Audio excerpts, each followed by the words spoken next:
R not ready for दिस असं म्हणत धुरंधर 2 थिएटरमध्ये आला आणि त्याने बॉक्स ऑफिसवर अक्षरशः धुव्वा उडवला. कमाईचे जुने रेकॉर्ड्स तर किरकोळीत तुटलेच, पण त्यापेक्षाही मोठी गोष्ट म्हणजे धुरंधरच्या दोन्ही पार्ट्सनी बॉलिवूडच्या पारंपरिक स्पाय युनिव्हर्सचा रीतसर बाजार उठवला. आतापर्यंत आपण काय पाहत आलोय? YRFचे स्पाय त्यांच्या दुसऱ्या देशात जाणं, तिथे एखादी लव्ह स्टोरी फुलणं, मग ऐनवेळी मिळणारा धोका आणि शेवटी देश आणि प्रेम दोन्ही जपणं. या सगळ्यात कुणीतरी हवेतून उडून येतं तर कुणी जुन्या प्रेमांसाठी स्वतःचा जीव धोक्यात घालतं. पण धुरंधरमध्ये यातलं काहीच नव्हतं. धुरंधरचा स्पाय हमजा आणि YRFचे पठाण किंवा टायगर यांच्यात जमीन आसमानचा फरक आहे. हमजाचं रिअलिझम आणि त्याचा डार्क टोन प्रेक्षकांना प्रचंड आवडला. पण आता याच YRFच्या स्पाय युनिव्हर्समध्ये एका नव्या स्पायची एंट्री झाली आहे आणि साहजिकच तिची तुलना थेट धुरंधर सोबत होऊ लागली आहे. ती नवीन स्पाय म्हणजे आलिया भट्ट आणि तिचा आगामी सिनेमा म्हणजे अल्फा. चला तर मग जाणून घेऊया आलिया भट्टचं अल्फा मध्ये नेमकं आहे तरी काय, ज्यामुळे याची टक्कर थेट धुरंधरशी होऊ लागली आहे. नमस्कार, मी मयुरी आणि आपण पाहतात मुंबई आउटलुक. धुरंधरने भारतीय सिनेमाला खऱ्या अर्थाने एक रॉ आणि रिअलिस्टिक स्पाय थ्रिलर काय असतं याची चव चाखली. पण तिथे ना कुठली फालतूची गाणी होती, ना उगाचच हवेत उडणाऱ्या गाड्या. हमजाची कथा ही मेंदूने लढली जाणारी होती.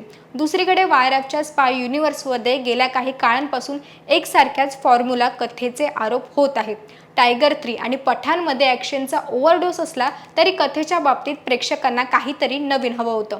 धुरंधरने प्रेक्षकांची हीच भूक ओळखली आणि बॉक्स ऑफिसवर इतिहास रचला. यामुळेच आता YRFवर सुद्धा काहीतरी वेगळं आणि तितकंच दर्जेदार देण्याचा प्रचंड दबाव आहे. याच दबावातून आणि नव्या रणनीतीतून जन्म झाला आहे अल्फा या चित्रपटाचा. मग प्रश्न असा पडतो की आलिया भट्टच्या अल्फामध्ये नेमकं आहे काय? तर सगळ्यात महत्त्वाची गोष्ट म्हणजे YRFच्या इतिहासात पहिल्यांदाच पूर्णपणे फिमेल लीड म्हणजेच महिला प्राधान्य स्पाय फिल्म बनत आहे. यात आलिया भट्ट सोबतच शर्वरी वाघ मुख्य भूमिकेत आहे. अल्फा या नावाचा अर्थ म्हणजे टोळीचा प्रमुख किंवा सगळ्यात शक्तिशाली. चित्रपटाची कथा या 2 महिला एजंटच्या अवतीभोवती फिरते, ज्यांना एक अत्यंत कठीण आणि गुप्त मिशनवर पाठवलं जातं.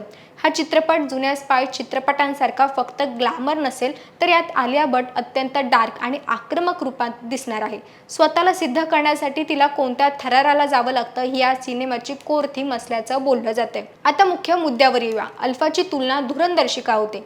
धुरंधरच्या यशाने हे स्पष्ट केलं आहे की आजच्या प्रेक्षक केवळ स्टार्स पाहण्यासाठी थिएटरमध्ये जात नाही, तर त्याला कथेतील दम आणि पात्रांमधील खरेपणा हवा असतो. आलिया भट्ट ही तिच्या अभिनयासाठी ओळखली जाते.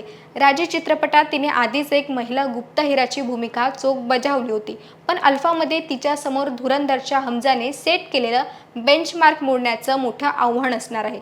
जर अल्फामध्ये देखील तीच जुने YRFचे फॉर्मॅट म्हणजेच उगाचं देशप्रेमाचा अतिरेक आणि लॉजिकल नसलेली ॲक्शन दाखवली, तर धुरंधरच्या चाहत्यांकडून या चित्रपटाला ट्रोलिंगचा सामना करावा लागू शकतो. त्यामुळे अल्फाला जर टिकायचं असेल तर त्यांना धुरंधर सारखाच किंवा त्याहूनही कडक रिअलिझम आणि सस्पेन्स पडद्यावर आणावा लागेल. थोडक्यात सांगायचं झालं तर धुरंधरने बॉलिवूडच्या स्पाय थ्रिलर जॉनरला एक वेगळ्याच उंचीवर नेऊन ठेवलंय. आता आलिया भट्ट अल्फा या उंचीला स्पर्श करणार की YRFच्या त्या जुन्या चक्रव्यूहात अडकून पडणार, हे पाहणं महत्त्वाचं असणार आहे. तुम्हाला काय वाटतं? आलिया भट्ट धुरंधरच्या हमजाला टक्कर देऊ शकेल का?